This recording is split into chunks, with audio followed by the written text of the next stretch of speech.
எல்லாரும் எப்படி இருக்கீங்க? உங்களை பார்த்ததுல எனக்கு ரொம்ப சந்தோஷம். இன்னைக்கும் நிறைய புது ஃப்ரெண்ட்ஸ் வந்திருக்கீங்க. எல்லாருக்குமே ரொம்ப ரொம்ப நன்றி. இன்னைக்கு நம்ம கிச்சனில் என்ன பார்க்க போறோம்னா கல்யாண கேசரி பண்ணியிருக்கேன். ரொம்ப சூப்பராக வந்திருக்கு. அதை தான் உங்களோட ஷேர் பண்ணிக்க வந்திருக்கேன். வாங்க அது எப்படி செய்யலான்னு பார்க்கலாம். அதுக்கு முன்னாடி நம்ம சேனலை சப்ஸ்கிரைப் பண்ணி வச்சுக்கோங்க. கூடவே இருக்கிற பெல் ஐக்கானே ப்ரெஸ் பண்ணி வச்சுக்கோங்க. Thank you friends. கல்யாண கேசரி இல்லைன்னா பைனாப்பிள் கேசரி ரெண்டுமே சொல்லிக்கலாம். அதுக்கு ஒரு பேன் சூடு பண்ணியிருக்கேன் செய்யறதுக்கு. இந்த மாதிரி நான்ஸ்டிக் வானலாம் எடுத்துக்கோங்க. அப்பதான் உங்களுக்கு வந்து நல்லா கிண்டுறதுக்கு வசதியா வரும். வானல் நல்லா சூடாயிருச்சு. 2 ஸ்பூன் நெய் போட்டுக்கலாம். நெய் போட்டு முந்திரி திராட்சையை ஃபர்ஸ்ட் வறுத்து எடுத்துக்கணும். கொஞ்சமா முந்திரியும் திராட்சையும் எடுத்து வச்சிருக்கேன். கொஞ்சம் முந்திரி பருப்பு வந்து உடச்சி எடுத்து வச்சிருக்கேன்.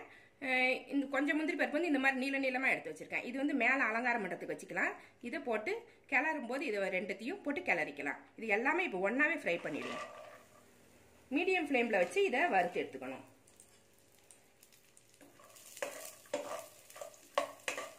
திராட்சை நல்லா உப்பி வந்துருச்சு. இப்போ இதை எடுத்து வச்சிருவோம். இது ஒரு பிளேட்ல தனியா எடுத்து வச்சுக்கலாம்.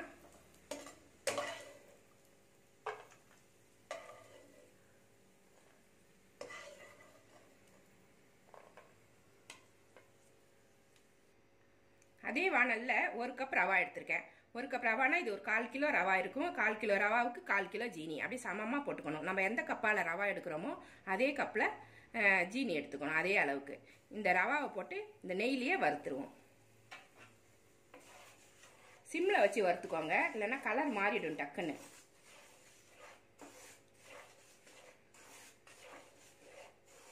கொஞ்சம் வாசம் வர்ற வரைக்கும் வறுத்துட்டீங்கன்னாக்கா கேசரி வந்து நல்லா வாசனையா இருக்கும், டேஸ்டாவும் இருக்கும். கட்டி பிடிக்காது, நம்ம கிண்டும் போது கட்டி பிடிக்காது.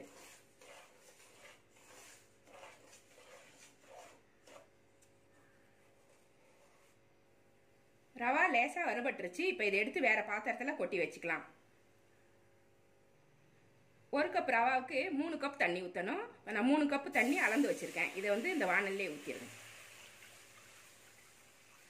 அப்பதான் வந்து கேசரி வந்து ரொம்ப சாஃப்டா கிடைக்கும். இல்லைனாக்கா உப்புமா மாதிரி உதிரா வந்துடும்.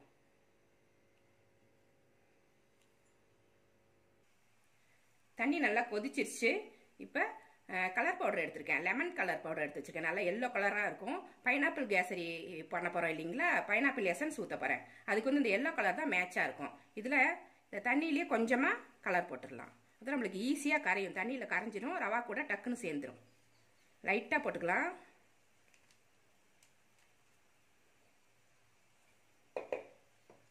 போட்டுட்டு நல்லா கலந்து விட்டுட்டு ரவாவை கொட்டிடுறோம்.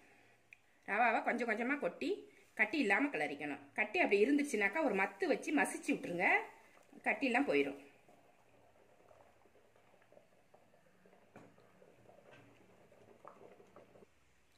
தண்ணிலாம் சுண்டிருச்சு.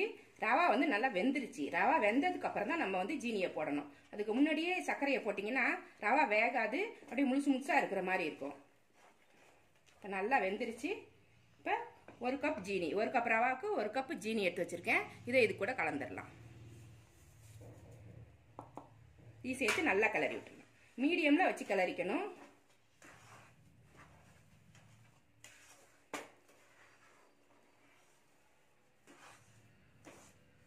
இந்த சர்க்கரை எல்லாம் இலகி வரும். அப்படி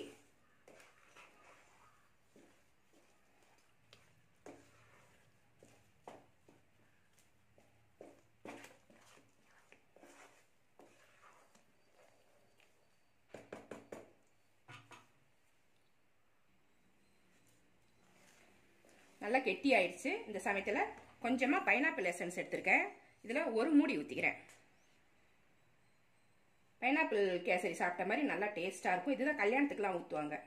இன்னும் கொஞ்சம் கூட ஊத்திக்கிறேன். இன்னும் ஒரு 1/4 மூடி ஊத்திக்கிறேன். ஏலக்காய் 4 ஏலக்காய், 1 ஸ்பூன் சர்க்கரை மிக்சியில போட்டு நல்லா நுணுக்கி எடுத்து வந்துச்சிருக்கேன். அதையும் கூட போட்டுக்கலாம். இதை ரெண்டுமே சேரும்போது நல்ல ஃப்ளேவரா இருக்கும். நெய் கொஞ்சமா ஊத்திக்கலாம். ஒரு 100 கிராம் அளவுக்கு நெய் ஊத்திக்கலாம். எல்லாத்தையுமே சேர்த்து நல்லா கிளறிட்டு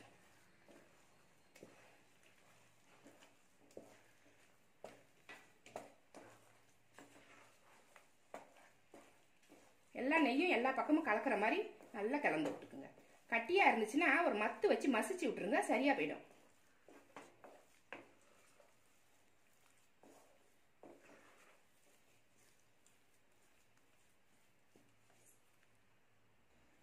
வறுத்து வச்சிருந்த முந்திரி திராட்சை ரெண்டையுமே இதில் போட்டுக்கலாம். இதை போட்டு கிளறிட்டா ரெடி ஆகிடும். பக்குவமாக வந்துருச்சு பாருங்கள். இந்த மாதிரி இருக்கணும். இந்த மாதிரி இருக்கும்போது ஒரு தட்டில் நெய் தடவிட்டு இதை எடுத்து கொட்டி சமப்படுத்திக்கணும். ஆறுனதுக்கப்புறம் நம்ம கட் பண்ணி எடுக்கணும். இது எல்லா பக்கமும் நல்லா கலந்து விட்டுருங்க. முந்திரி திராட்சை எல்லா இடமும் கலக்கணும்.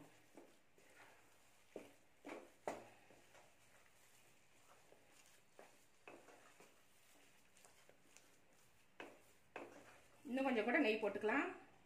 நெய் வந்து உங்கள் விருப்பம் தான், எவ்வளோ போட்டாலும் நல்லாயிருக்கும்.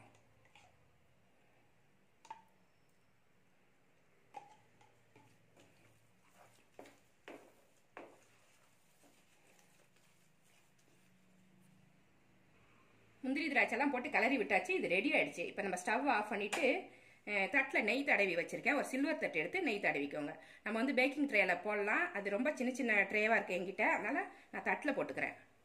இதான் வசதியாக இருக்கும். இந்த சில்வர் பிளேட்டில் எடுக்கும்போது வழவழன்னு வந்துடும் நம்மளுக்கு கேக்கு.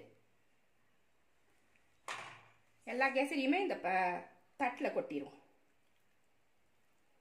அப்படியே எடுத்து சாப்பிட்டாலும் சாப்பிட்லாம்.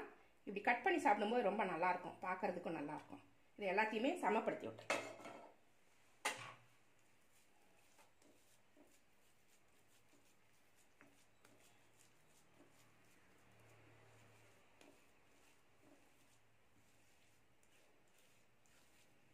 இப்போதான் நிறைய கடைகள்லாம் வந்துருச்சு. யாராவது கெஸ்ட் வந்தாக்கா உடனே கடைக்கு ஓடி போயிட்டு சிப்ஸு இந்த பக்கோடா மிக்சர்னு வாங்குகிறோம்.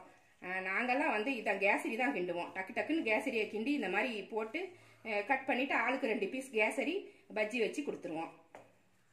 ரொம்ப நல்லாயிருக்கும். இதான் ஆரோக்கியமாக சாப்பிட்றது நம்மளுக்கு.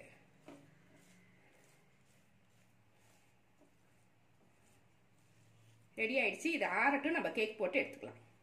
கேக் மாதிரி அப்படியே டைமண்டாக கட் பண்ணி சாப்பிடும்போது ரொம்ப நல்லாயிருக்கும். அது கேசரியெல்லாம் கேக் மாதிரி கட் பண்ணி இது மாதிரி எடுத்து வச்சுருக்கேன். பார்க்கவே சூப்பராக இருக்குது பாருங்கள். டேஸ்ட்டும் அருமையாக இருக்கும். ஈஸியாக செஞ்சிடலாம். குழந்தைங்க ஸ்கூல் விட்டு வந்து ஒரு 10 நிமிஷத்தில் செஞ்சிடலாம். இது மாதிரி செஞ்சு பாருங்கள். இந்த ரெசிபி உங்களுக்கு பிடிச்சிருந்தா நம்ம சேனலை சப்ஸ்கிரைப் பண்ணி வச்சுக்கோங்க. கூடவே இருக்கிற பெல் ஐக்கானையும் ப்ரெஸ் பண்ணி வச்சுக்கோங்க. லைக் பண்ணுங்கள், ஷேர் பண்ணுங்கள், கமெண்ட் பண்ணுங்கள். இவ்வளோ நேரம் என்னோட வீடியோவை பார்த்தா எல்லாருக்குமே நன்றி. Thank you friends.